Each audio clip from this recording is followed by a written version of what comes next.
A Később érkezem podcast partnerei a Budapest Podcast Stúdió és az Omorovica, a gondolatok és a szépség otthona.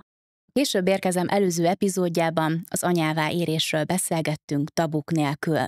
Lékai Kis Ramónak kivételesen nem tévésként, hanem édesanyaként megnyílt arról, hogy mikor és hogyan érett meg benne az anyaság iránti vágy. Záborszky Zsófia pszichológus pedig szakmai szemmel kísérte végig a beszélgetést. Ma az édesapáké lesz a főszerep. Vajon bennük mikor érik meg az apaság iránti vágy? Az idő pereg, minden szemcse egy történet. Vannak álmok, amelyek hamar megérkeznek, és vannak, amelyek csak később találnak ránk. A fény és az árnyék egyszerre kísér minket, ahogy a vágy, a félelem, de a remény is.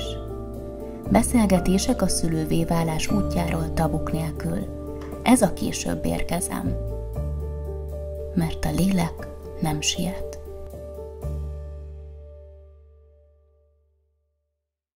Az apává érés folyamata lesz a mai témánk, és nagyon hálás vagyok, hogy itt van ma velünk Feke Pál, aki kivételesen nem előadóművészként, hanem édesapaként. Ez a legszebb szerepben, igen. Köszönöm, hogy itt vagy, Én köszönöm Pali. a meghívást. És Léder László pszichológusként és édesapaként is itt van ma velünk. Igen, és talán én is elsősorban édesapaként, és aztán majd meglátjuk, hogy a pszichológia mit tud ezt hozzátenni. Mert ugye a ti életetekben abszolút ez egy fő szerep, mondhatjuk így, viszont ugye az apává érés, illetve bármilyen általános téma kapcsán én azt gondolom, hogy nem beszélünk eleget az apukákról, és ezt sokszor kimondjuk, hogy igen, az apukákról nem beszélünk eleget.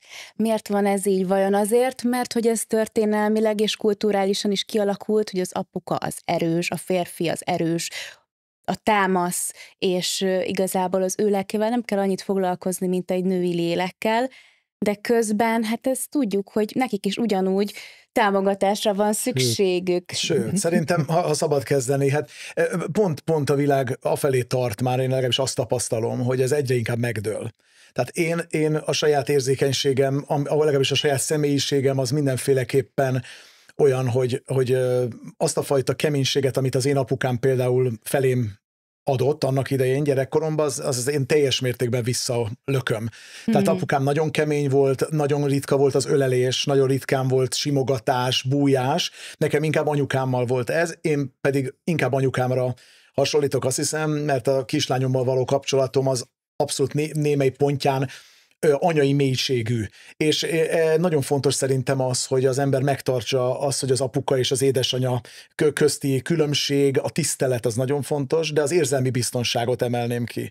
Tehát én azt gondolom, hogy amit minden férfi társamnak üzenek, hogy az édesapákhoz is tudjon oda menni úgy egy kisgyerek, hogy azt a fajta szeretetet és átölelést a szónak minden értelmében meg tudja kapni, amit én például gyerekkoromban annyira nem kaptam meg apukámtól, és valahogy hordozom, és mai napig úgy olyan furcsán gondolok erre, hogy vajon miért nem ölelt meg engem úgy, miért, hogy jó van kisfiam, ő mindig ilyen keménynek akart engem beállítani, és nem akarta beengedni például a saját lelkébe azt, hogy az ő gyereke ugyan fiúgyerek, de nem egy ilyen reggeltől estig sportoló alkatú, nagyon kemény típusú ilyen férfi ember, hanem én egy érzékenyebb, a színház iránt, a művészetek iránt vonzódó ember. Nagyon fontos szerintem, amit mondasz, mert ugye minden gyerek más, minden fiú más, és ugye ezt a szülők nem mindig tudják jól kezelni feltétlenül. De miért fontos ez, amit már ugye a Pali mesél, hogy gyerekkorban odafigyeljünk erre, hiszen már ekkor elindul az apává válás folyamata, vagy az apává érés folyamata. Hogyan lehet erre szülőként figyelni? Hát nagyon zenefüleimnek, amit mondtál, ugye én ezt hívom csendes apa forradalomnak, de viccet félretéve ez egy általános tendencia. Vannak erre mérések is, hogy a mai apák sokkal többet foglalkoznak a gyerekeikkel, mint velük foglalkozott az ő apjuk. Tehát van egy ilyen megfoghatatlan, elképesztően izgalmas dolog, hogy olyan férfiak is, akiknek nem volt ilyen mintája, néha éppen azért, ahogy Pali is mesélte, mert nem volt, a mai világ valahogy szerencsére megengedi, vagy egy picit el is kezdte bíztatni az apákat, hogy merjék vállalni. És ez nagyon hamar történt, mert én találkozom nagyon sok édesapával, például egy konferencián találkoztam egy nálam idősebb úrral, aki a 80-as években elment Gyedre. És mondta, hogy elültek mellőle a kocsmában. Tehát, hogy olyan bizarr volt, olyan fura volt, hogy ez mi van ezzel az emberrel. Miért volt ez fura? Még talán a mai nap is sokszor furán hat, de Sajnos mi ebben a fura? Ez biztos, hogy történelem. Most nem, anélkül, hogy mélyen belemennénk, ez egy elképesztően izgalmas dolog, mert ugye azt szokták mondani, hogy az apák régen is vadásztak, ugye az anyák őrizték a tüzet, ami egy nagy marhaság.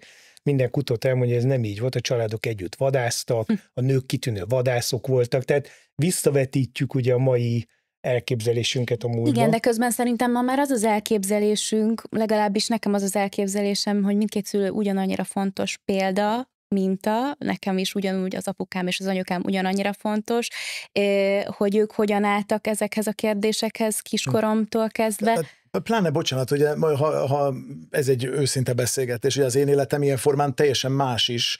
Nagyon sok, akik nézik szerintem ezt a beszélgetést, most hasonló cipőbe járnak, mint én elváltam, és mi külön neveljük a kislányunkat, a Mimit, aki most 8 éves, és azt hiszem, hogy egyre nagyobb harmóniában az édesanyjával, de nekem a legfontosabb ebben az egészben az, hogy ha én egyszer visszanézek, és én ha szívemre teszem a kezem, én nagyon sok hibát vétek az életben, mindannyian hibázunk dolgokban, hozunk jó-rossz döntéseket, de én egyet tudok. Ha én visszanézek egyszer az életemnek erre a szakaszára, amióta ez a kislány, az én kislányom megszületett, én mindent megteszek azért. Sokszor még a saját életem árán, vagy a saját abszolút háttérbe sorolva minden mást, hogy ez a kislánynak én olyan apukája lehessek, amire én, ha visszanézek az életemnek erre az időszakára, akkor büszke lehessek, és ő is mindig nyitott szívvel át tudjon engem ölelni, és azt tudja mondani, hogy apucikám, tudom, hogy mennyi mindent megtettél értem. Tehát nekem ez a küldetésem, ha úgy tetszik az életemben. A karrier nagyon jó dolog, nagyon jó a siker, nagyon jó, amikor tapsolnak az embernek a színházban, nagyon fontos is. De nekem, ez az igazi siker. De nekem igen, az, amikor ő a szememben néz, és látom, hogy büszke, és jön be velem a színházba, és büszke az apukájára, látom a barátnői között egyáltalán, és megöleljük egymást, és van egy érzelmi biztonság. Én azt mondom, hogy ebben a mai világban hajszoljuk a gyerekeket, mind az oktatás, minden arról szól, hogy minél többet már gyerekkorba. És nekem Neked ez volt a gyerekkorodban? Nekem egyáltalán nem, mert az én nagyszüleim vidéki falusi emberek voltak, én őriztem a tehenet, kim voltunk falun, ez mekkora dolog ma igen, már, kim voltunk falun, Tiszabercelen, Szabolcsban, egy kis faluban. Én abszolút megkaptam ezt a fajta szabadságot. És a Vekerdi Tamás gyerekpszichológusnak egy nagyon fontos üzenete szerintem így az utókor felé a könyveiben olvasható ez, hogy egy gyereknek sokszor arra van szükség, hogy kimenjen a kertbe, és csak úgy rohangáljon, és fára másszon, és nem tudom, tehát én próbálom, én az egyensúlyt tartom talán a legfontosabbnak. Nagyon érdekes, amit mondasz, hogy ugye kaptál egyfajta mintát, és te más mintát viszel tovább, de még a te gyerekkorodról beszéljünk, Pali, mert hogy mondtad, hogy szigorú volt az apukád. Viszont mik azok az értékek, amiket biztos, hogy te is tovább viszel abból, amit ő átadott neked? Mi az, amiben felnéztél rá, és esetleg azt a szigort, amit mondjuk közvetített feléd, vagy a nevelésedben adott, azt végül úgy élted meg, mondjuk már 8-10 éves korodban akár, hogy ezért ennek is helye van. Az, hogy valaki szigorú, vagy következetes, én is azt próbálok lenni, azt hiszem inkább következetes, szigorú nem vagyok. Én nagyon szeretem, hogy baráti a kapcsolat, tiszteleten alapuló baráti kapcsolatnak hiszem én ezt, vagy próbálok erre törekedni a kislányommal. Apukám nem mérte föl, hogy én milyen gyerek vagyok. És szerintem ez egy nagyon fontos feladat egy szülőnek, hogy felmérje azt, hogy az a gyerek, aki meg, ez nem ő. És például mondok egy példát, beborultam, apukám mindenáron sportolónak akart engem, egy nagyon sportos ember volt apukám, és reggeltől estig mozogjak, sportoljak, ez teljesen jó, és itt is megint az egyensúly szót használnám, mert nagyon fontosnak tartom az egyensúlyt ebben. Beborultam a kajakkal a Dunán, dunai gyerek vagyok, és óriás volt a sodrás, elkezdett esni az eső, nagyon rossz idő volt, és apukám nem jött be értem, én meg onnan kiabáltam, hogy apukám, gyere be értem, légy szíves, ments meg, nagyon megijedtem. Na most kétféle szülői magatartás van. Az egyik az, hogy meg tudod csinálni, kisfiam, gyere, ússzál ki erre, mit akar a szülő tanítani talán a gyereknek, hogy a jövőben majd, amikor felnőtt lesz, tanuljon meg magáért kiállni, tanuljon meg küzdeni dolgokért, ne ijedjen meg, ne legyen ilyen, majrés a gyerek, ahogy apukám mondta. Na most ez lehet, hogy másik gyereknél egy nagyon jó pszichológia lett volna, kivéve nálam. Mert engem egy életre ez mai napig itt ülünk, és ha ez jut eszembe, akkor látjátok, erről beszélek, és trauma, nem arról, ugye? Nem trauma, pedig közben lehetett volna egy másik alkatú gyereknél, igen. Ez egy jó dolog, hogy gyere, ússzák ki kisfiam, meg tudod csinálni. Igen, szerintem ez a két dolog, amiről az elején beszéltünk, ezzel abszolút összekapcsolódik, hogy hány fiúnak mondják, hogy ne sírj, old meg, és ezek a kérdések talán egyfajta bezártságot okoznak bennük, és a legtöbbjükben, igen. Ezért se nyílnak meg talán annyira, mint akár a nők. De hogy ezek a folyamatok, amikről Pali is mesélt, hogyan járulnak hozzá az apává érés folyamatához? Biztos, hogy nagyon sok szempontból meg lehet ezt közelíteni. Én azt látom, hogy vegyük azokat a férfiakat, akik szeretnének, meg tudnának apák lenni. Ugye vannak, akiknek ez nagyon nehezen megy, de rögtön hozzáteszem az igazság kedvére, én nagyon sok emberrel dolgozom, ugyanez igaz az anyákra. Így van. A másik az, hogy nem feltétlen válunk rögtön apává, rögtön anyává. Ez egy gyerekkortól kezdődő, vagy magzatkortól pontosabban kezdődő folyamat. Pontosan, vagy amikor megszületik a gyerekünk, van, aki már előtte, van, aki ott, van, aki másfél év múlva, és tudok, hogy felnőtt korban, úgy hívom, hogy apa-gyerek reneszánsz, egyszer csak egymásra talál a 25 éves lány, meg az apja, és attól kezdve fantasztikus kapcsolatunk. Tehát egy nagyon... Nincs törvény, erre sincs, persze. Nincs alapigazság. Igen, nagyon emberi, ugye, de amit én látok, hogy a férfiakat, azokat, akik szeretnének, vagy érzik, hogy apák lennének, szeretnék az érzelmeket kimutatni, őket egy picit meg kell támogatni. Én se csinálok semmi más. Tehát vannak olyan apa-akadémi előadásaink, ott ülnek férfiak, meglett urak, és akkor mondom nekik, hogy srácok, rátok ugyanakkor a szükség van, és akkor így néznek rám, mint a gyerekek, és mondják, ugye így van. Tehát, hogy ez a bizonyosság... Milyen jó, amikor már ezt egy férfi is ki tudja mondani. Muszáj, és szerintem nagyon érdekes volt, amit Pali mesélt, meg kicsit ilyenkor meg is érinti az embert, hogy mennyire fontos ez, ugye ez, hogy a szüleink hogy viselkednek velünk, hogy azt mondjuk, és én is ezt képviselem, hogy egy apa fogadja el a gyerekét, és szeresse. És ne akarja megváltoztatni, de a kislányokat is, ők is ugyanolyan fontosak, mint a fiúk, és ezt mutatja minden tudományos ismeretünk, hogy azok a kisfiúk, akiket elfogad az apjuk és szeret, azok rendes férfivé válnak automatikusan. Tehát pont ez a laktanya típusú nevelés szokta a fiúkat inkább elvinni ilyen feminin irányba, hogy szociális munkások lesznek, tanárok, stb. Valami ellenállás alakul ki, de ami nagyon-nagyon fontos szerintem, és én ezt látom a saját praxisomban is, hogy a férfiaknak mekkora szükség van erre az apaságra. Ugye te is erről beszéltél.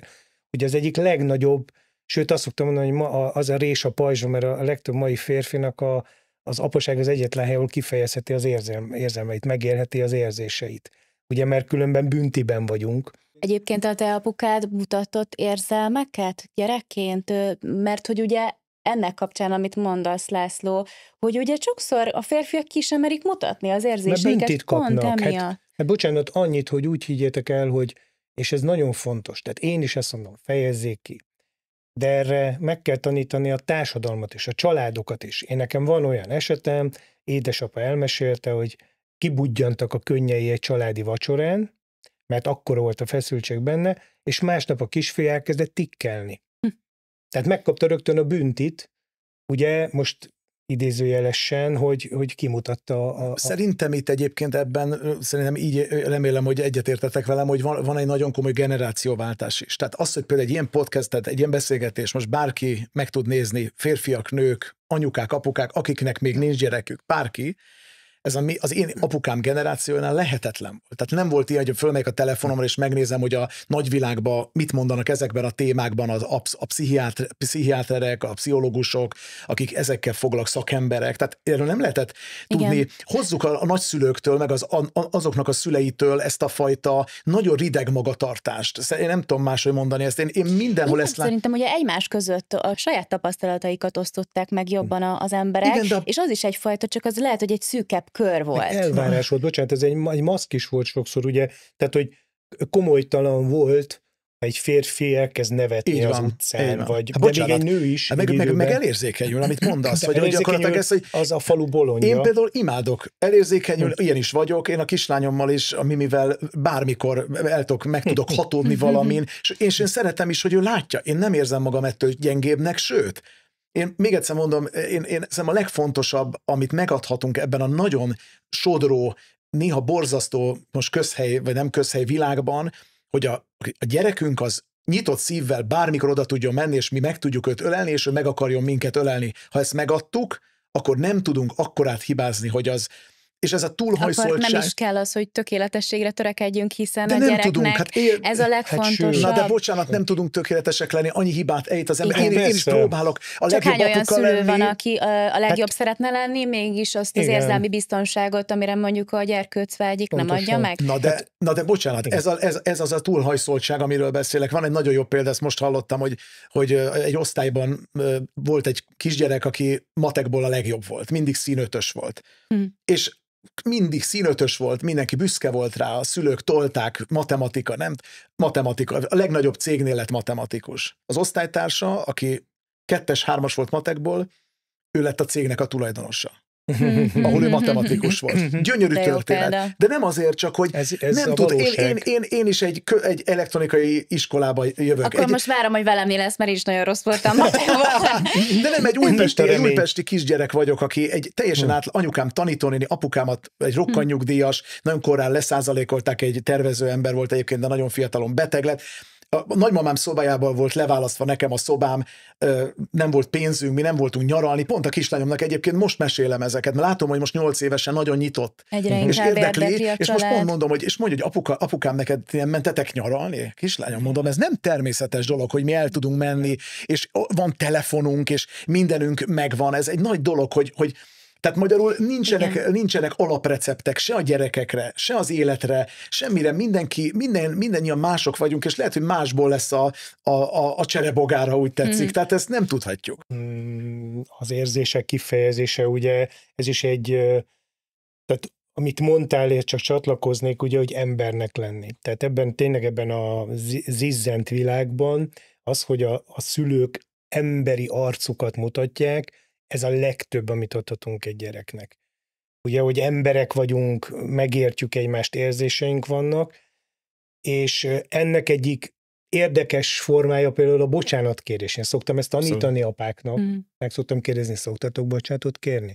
És mindig elmondom, hogy én azért szeretek bocsánatot kérni a gyerekeimtől, mert akkor 2 napig csokit kapok. Tehát a gyerekkorhoz visszatérve, ugye ott is már elkezdődnek ezek a minták, vagy igazából a mintáknak a gyakorlatba ültetése, például egy papás-mamás játék során, de hogyha tovább haladunk az időben, akkor a serdülőkorban, az identitáskeresés időszakában hogyan zajlik az apává érés folyamata, mennyire fogalmazódik meg ilyenkor a fiúkban, hogy ők apukává szeretnének érni? Nagyon izgalmas téma, egyébként ezt egyre többet pedzegetik. Én is utána olvastam, és magam is meglepődtem, hogy azt mondják, hogy például a kamasz fiúknál van egy óriási pszichológiai, spirituális nyitás, amit nagyon gyorsan ugye lenyomnak a torkukon, hogy na, hát ez micsoda hülyesség, ezzel egy igazi férfi nem foglalkozik, de hogy kimondottan van egy ilyen érzékenység, és azt is tudni kell, hogy a kamaszkorban az apák szerepe megnő. A kislányok és a kisfiúk életében is. Tehát az apáknak ilyenkor még egyszer be kell dobniuk nagyon magukat, például a lányok pályaválasztásában az apák pályaterülete sokkal hangsúlyosabb, mint az anyáké, statisztikailag. Tehát gyakrabban választják a lányok is azt a területet továbbtanulásnak, ami az apukájuk területéhez kapcsolódik.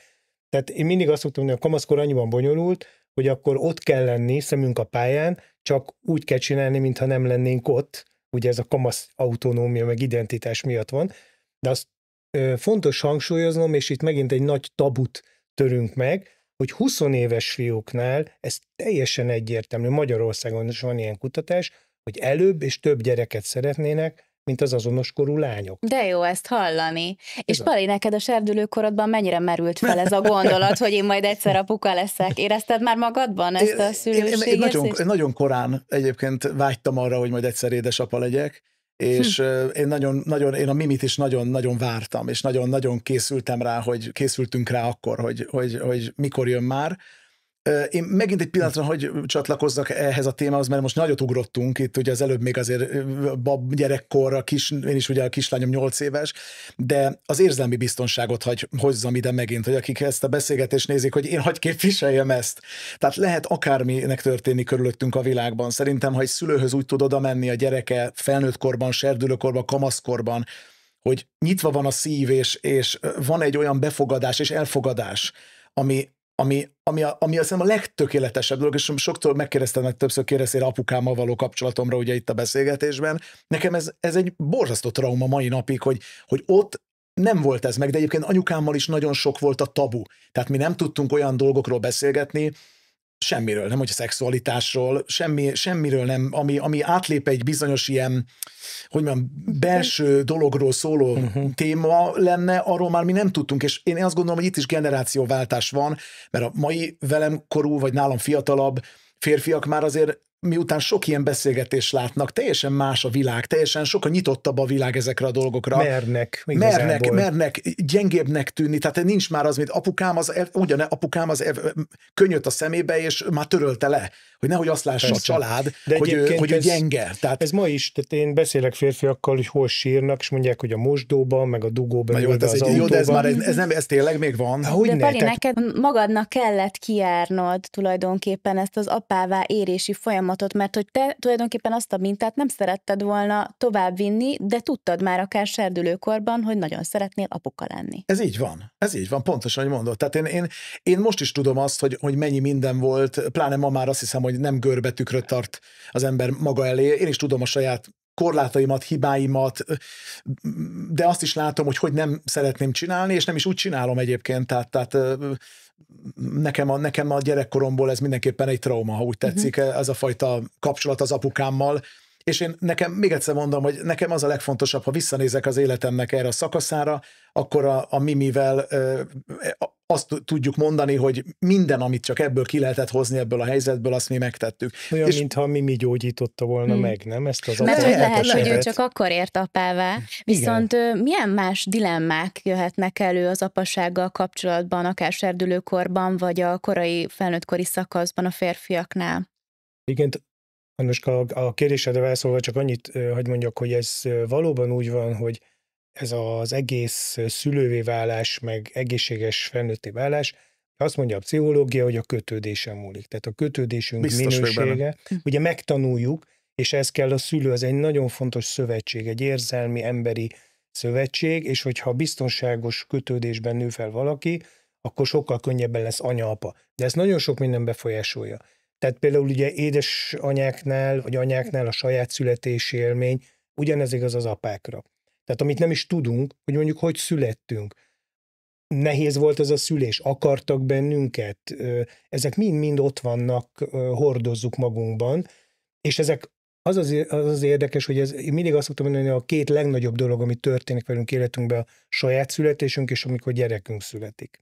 És ezt a kettőt én úgy látom, hogy a szülők már nem is nagyon tudják, akik szülővé válnak később, nem tudják nagyon külön választani. Tehát itt annyira nagy pedig szerintem a különbség, tehát hogy ugye a saját folyamatait lássa az ember, és hogy azt hogyan ülteti majd később át. Nagyon nehéz egyébként, és tényleg mindenkit csak azt szeretném mondani, hogy merjenek támogatást kérni, ezek olyan mélyről jövő dolgok. Tehát én látom, amikor jön egy gyerek, akkor hirtelen olyan dolgok aktiválódnak az emberben, amikről nem is tudtunk. Tehát én is végigcsinálok ilyet párokkal, látok pozitív-negatív példát, látok, hogy teljesen semleges apa, és amikor megszületik a gyerek, akkor mintha ő is így fogalmazott, mint egy villámcsapás, és attól ez egy szerelmes bele.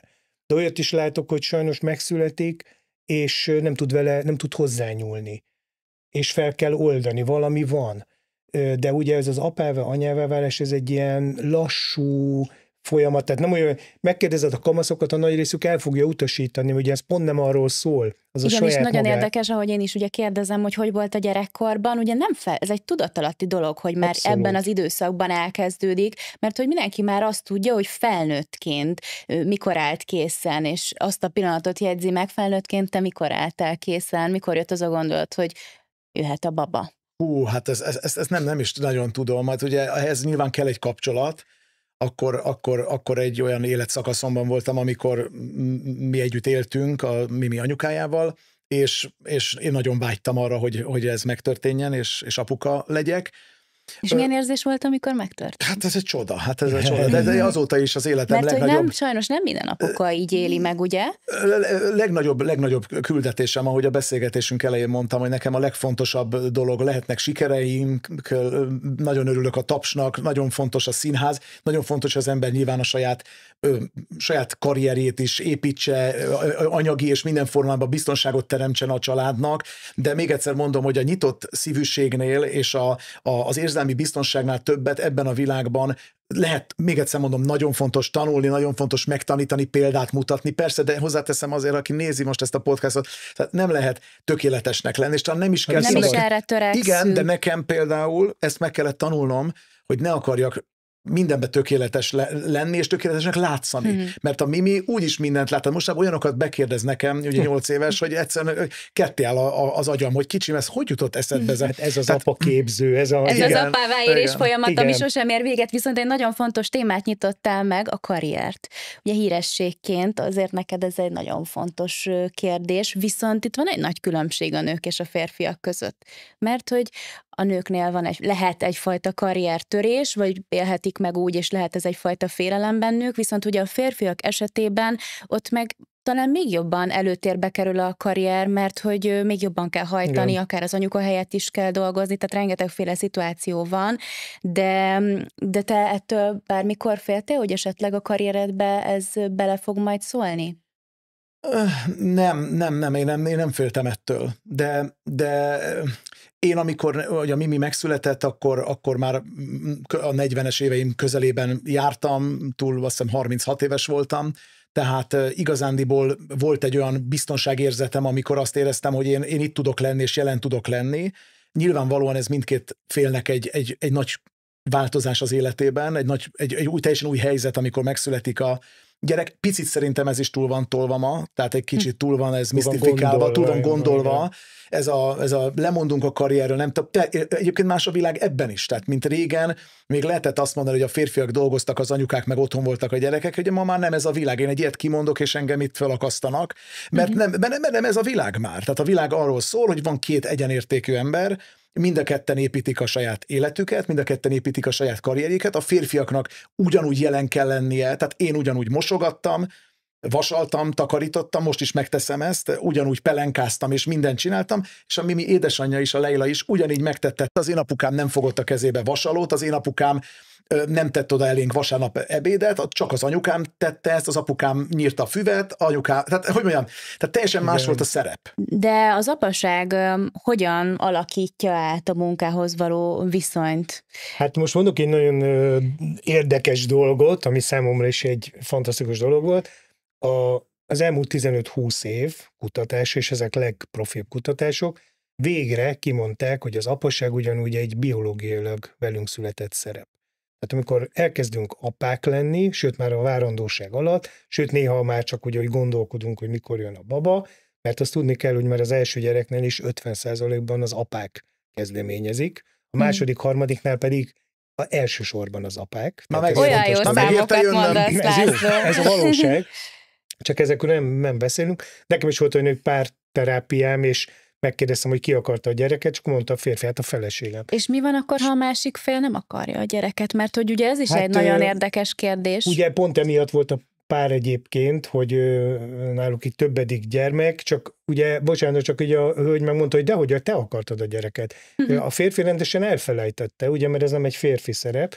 Az egy külön segítséget igénylő helyzet, ha valamelyikük nem akarja, de én azt szoktam mondani, hogy ha egy férfi akarja előbb, és a hölgy még várni szeretne, stb. Ez egy természetes helyzet, tehát nem szabad, hogy beinduljanak ezek a rossz reflexek, hogy úristen, milyen anya lesz, mert máskor érünk anyává, más az élethelyzetünk, ki tudja, mivel kell annak az anyának megküzdenie saját élményben, de ami talán ide nagyon fontos ez a biológiához, hogy igazából az idegrendszerünk átalakul, a hormonok átalakulnak a férfiakban, És itt kezdődik a fő probléma, ugye, hogy a férfiak is ösztönösen érzik, hogyha hagyják őket, és kimerik mutatni, és fölismerik, és itt nagyon fontos a pár, ugye, hogy a családban a feleség is tudja ezt, amit te elmondtál, hogy két egyenrangú fél, és oda kell engedni az apát, és jó, ha az apa vigasztalja meg a gyereket, ő nem lesz attól kevésbé jó anya, sőt,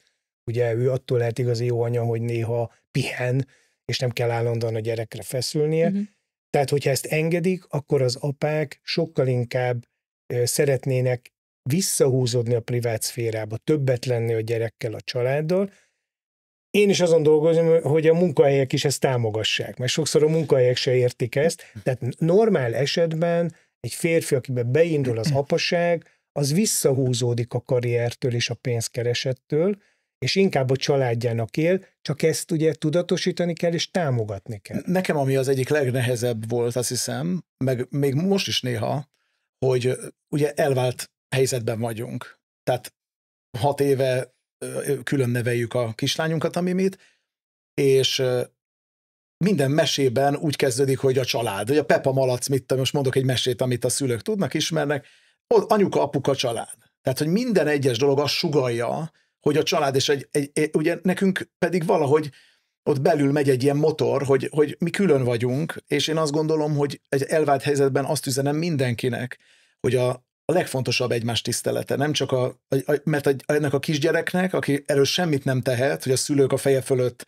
babakorába, kiskorába mit döntenek, ő sodródik egy árral. Tehát egyszer csak most gondoljuk bele, ha bármelyikötöknek azt mondanám, hogy akkor ma aludj itt, holnap aludj ott. Ma aludj itt, ma aludj ott. Ez nagyon komoly megterhelés lelkileg, ami önmagában is azt gondolom, hogy egy nagyon komoly feladata lesz majd egy gyereknek, amikor felnő ezzel foglalkozni. Tehát én csak azt szeretném mondani, hogy szerintem a legfontosabb, hogy hadd szóljak most azokhoz, akik úgy nézik ezt, hogy nem egy családban élnek, mert hajlamosak vagyunk arról beszélni, hogy a család az így egybe van, de nagyon sokan, én azt látom, hogy körülöttem rengetegen elváltak, és külön nevelik a gyerekeket, hogy mindennek a középpontja legyen a gyerek.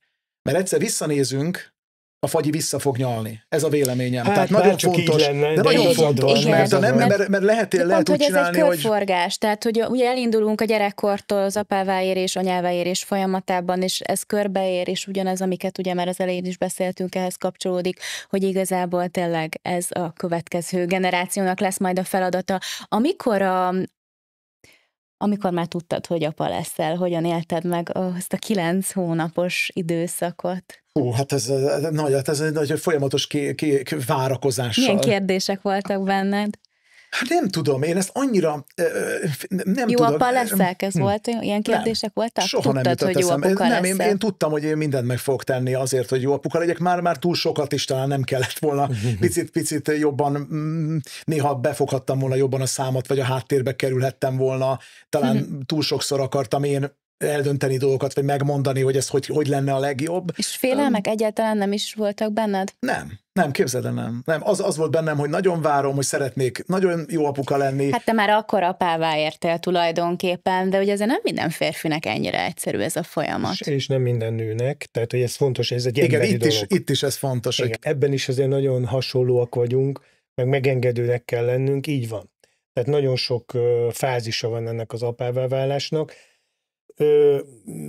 Én nagyon sok olyan apát látok, aki tényleg már a várandóság alatt, tehát sőt már családtervezés alatt, de a várandóság alatt teljesen megváltozik. Hogy a gondolkodásmódja már egészen más értékek szerint él.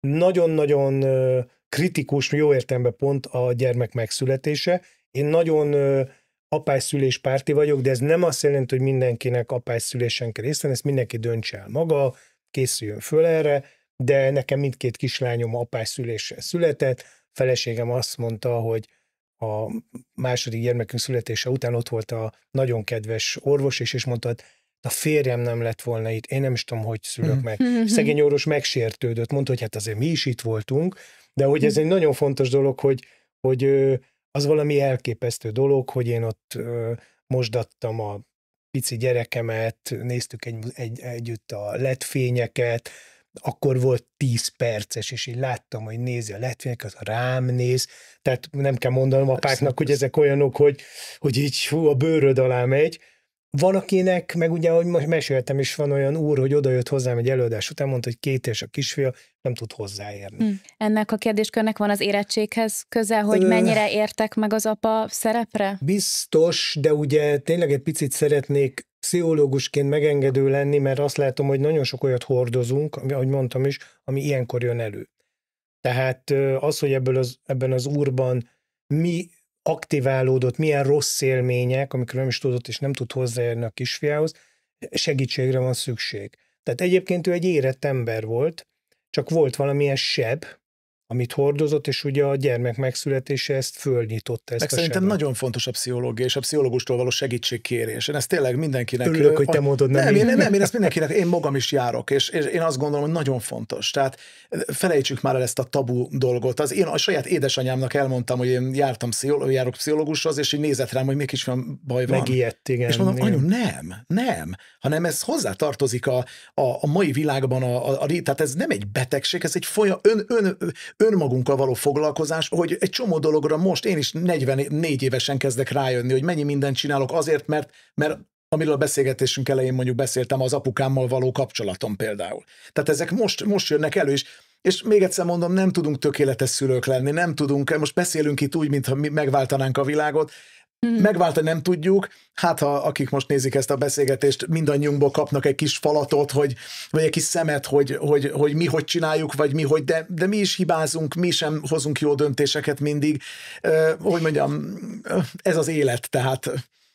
Igen, és tényleg mindenki más. Ugye az apává érés folyamatának szinte a végéhez értünk, de van, akiben sosem alakul ki egyrészt a vágy, vagy az érzés. Én azt gondolom, hogy ez is elfogadott, és nőként, férfiként is ezt be kell látnunk, hogy nem feltétlen kell mindenkinek gyerek. Ti hogy álltok ehhez a kérdéshez? Elfogadjátok, hogyha valaki erről másképpen gondolkozik, vagy megpróbálod meggyőzni, hogy hát pedig ennél nincs nagyobb csoda? Egy pszichológus akkor segít, ha kérik, tehát nem tukmálom rá magam senkire, de azért, mikor nekem azt mondja egy férfi, vagy egy nő, hogy ő nem szeretne gyereket, azért mondjuk úgy, hogy fölkelti az érdeklődésemet. Hogy azért miért?